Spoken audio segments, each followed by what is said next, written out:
Hello everyone and welcome back to another episode of the challenge walkthrough for StarCraft 2. This is the Protoss version, as you can see here. We've got 4 units in this particular one. We've got the Zealots right here, Stalkers right here. Both are upgraded with Blink and with Charge respectively, and then 5 Colossus right here, and then 1 Sentry. Sentries create force fields and can also create hallucinations, and a Guardian Shield which helps protect units. The enemy forces that we see are going to be Hellions here. Hellions are good against light units. Over here we're going to have lots and lots and lots of Marines. And here we are going to have Marauders. And so we're going to go ahead and, since Marauders deal bonus damage to armored units, we're going to send our only light units, other than the Sentry, over to deal with the Marauders. We're going to send the Stalkers, since they're not light and Hellions deal bonus damage to light units, up against the Hellions. And then we're going to send the Colossus and the Sentry up against the Marines. The reason you want to send the Sentry up with the Colossus in this particular game is because he can create a force field, and the Colossus have Thermalance. Yes, they have extended Thermalances, which gives them a range of 9.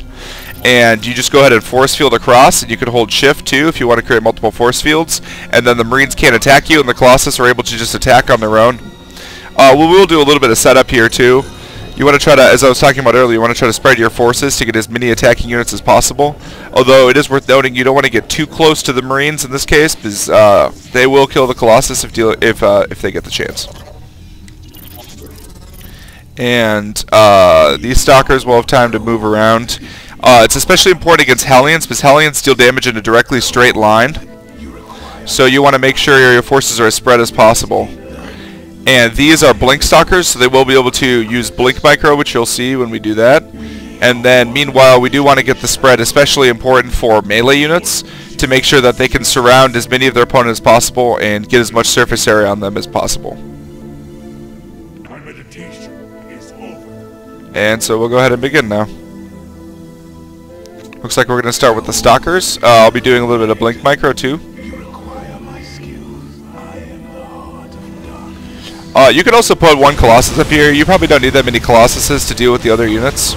So what you do is you watch the little shields go down, play with health bars on to micro, and then you just blink back.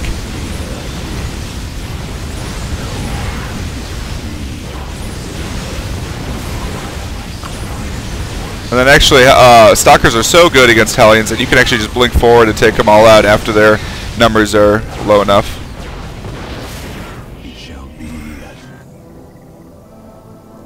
Here, you want to make sure that the Colossus are all close enough, and then just go ahead and press Shift and Force Field to prevent the Marines from getting in.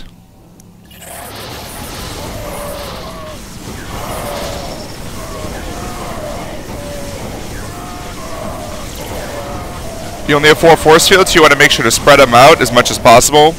And the Colossus go ahead and each have tons and tons of kills because they just fried all of those Marines. Here again, you want to get the spread going.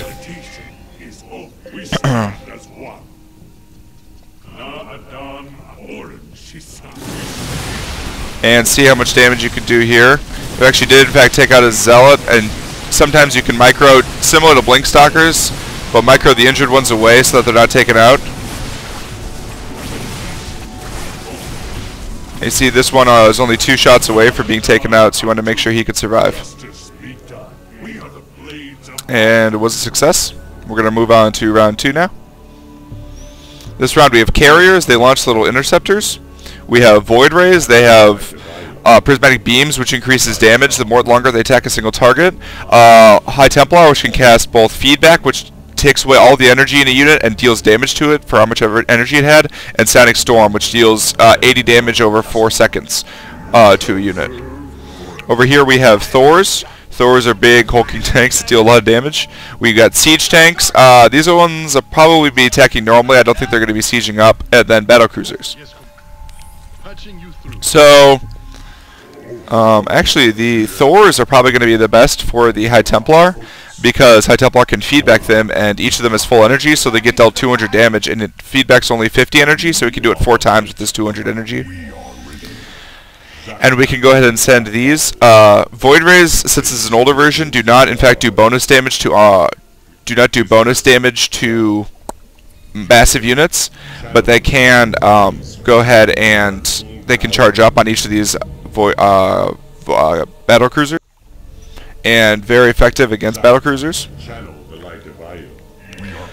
Carriers, meanwhile, should also be used against Thors, because Thors don't do their bonus damage. They only do 6 damage per missile against these carriers, and carriers have a lot of interceptors, which can deal a lot of damage. And Thors only have 1 armor, which is not that much for a vehicle of their size. And we can go ahead and send the Immortals up against these units.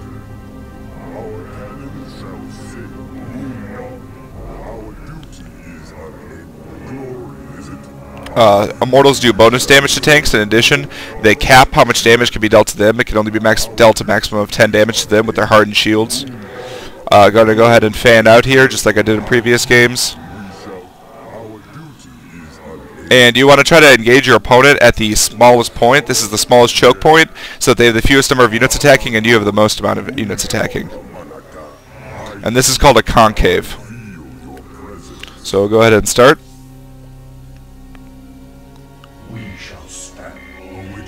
You want to make sure your carriers stay separated because of the splash damage that Thor rockets do.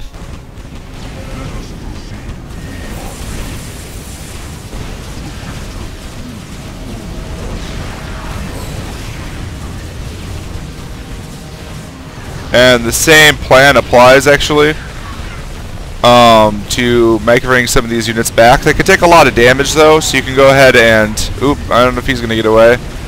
Oh, he does barely get away, luckily. And go ahead and micro him back since we're winning by so much. You see all the little interceptors flying out, dealing damage. Each of these shoots 2 shots, which deal 5 damage, so it's 10 damage per shot. Reduced by the Thor's armor, so it's only 8 damage per shot, but that's still a lot of damage that's being dealt there. And I didn't lose any units in that battle. And then I might lose some units here because siege tanks are relatively fast attacking, which negates the potency of the hardened shield just a little bit. But on the other hand, Immortals deal a lot of damage. Oh, they do actually siege up. Go ahead and micro that guy back. And then I'm just shooting here. I'm just moving as soon as they all attack, and then moving them all, and then sliding away.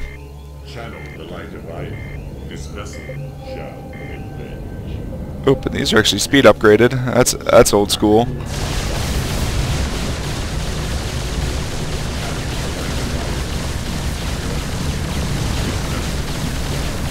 And in this case, you don't want to move back too much because then they're going to lose their charge. So if you see one getting attacked that's almost hurt, you just want to pull it back until it changes targets. And no, barely survives. Lucky Void right there. You just want to move it back, but it loses its charge after 5 seconds. So you want to make sure to re-engage before it gets destroyed. And then we're on to the last battle. We see battle cruisers and Vikings. Vikings are anti-air, long range, especially good against armored flying units, which Phoenix are not armored, but carriers and Void Rays and Colossus are. They can shoot a Colossus because Colossus are so tall that they can be shot up by air units. These are all good against light units. Reapers have 2 little pistols that deal a lot of bonus damage against light units, same with Hellions and their flamethrowers. And then we see a lot of siege tanks here and a lot of Marauders as well. Which of course are all armored units. We can go ahead and send the Immortals down there against the armored units. Against the... Ooh. I think that the High Templar will be best here because Storm is going to be really effective as they all channel through this little tight area and deal a lot of damage to those Reapers. It's going to be better than feedbacking the one battlecruiser available to feedback. And Storm isn't going to be effective against those guys. Archons, who are not light, are going to be very effective up top. Colossus are definitely not going to be effective up here. You definitely want to put your Colossus down here. And actually, Colossus will be good because the Immortals can take the damage while the Colossus deal it, even though Colossus aren't exactly the counter to those units. We are going to go ahead and put all the Blink Stalkers up here, because once the Blink Stalkers take out the battle cruiser, they can then focus fire on the Vikings. And we're going to put the sentry... Well, actually... I wonder if we should... Oh, we're going to go ahead and put the sentry up here as well. Might as well have multiple casters. We could send these guys to go help this team out, because I think this team about has it covered. Oh, actually... Yeah, that team should have it covered. I'm going to send the Zealots down this way as well, and we're actually going to send the other 2 Archons over this way. And this should be a good defense here.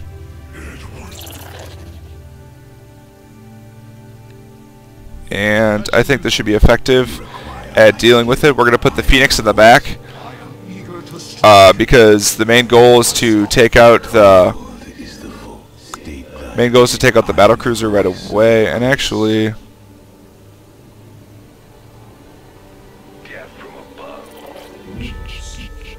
we're going to go ahead and put a Colossus up top, just because I'm a little bit concerned about this team being able to survive. Archons have a lot of health, but Reapers deal pretty good damage even against non-light units. So we're going to go ahead just to be a little careful. I'm certain that this team's going to win down here. This team's going to be absolutely fine. And I probably don't even need to micro these guys that much, really, to spread them out. But I guess I might as well. And looks good. We're going to go ahead and begin. And Blink Micro is going to be really useful here. And actually, the Vikings are going to go ahead and drop down. So we're going to send the we're going to actually send the. Oop! Didn't blink that guy away fast enough. We're going to send the Phoenix to actually go pick them up when they're in ground form. They can actually be picked up by the Phoenix, and only took 1 loss there from 1 stalker that I could have saved actually if I was paying a little bit better attention.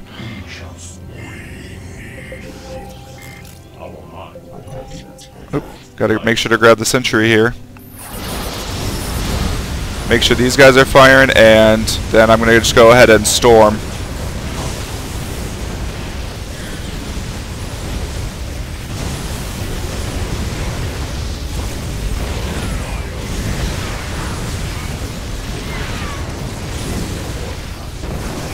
And you see, actually, even with the Colossus, I was only down to 1 Archon, so it was good that I brought the Colossus up there. And this army's going to definitely have no trouble. I put a lot of units in here, and these are all armored units, so I'm sure that it's going to be just absolutely destroyed.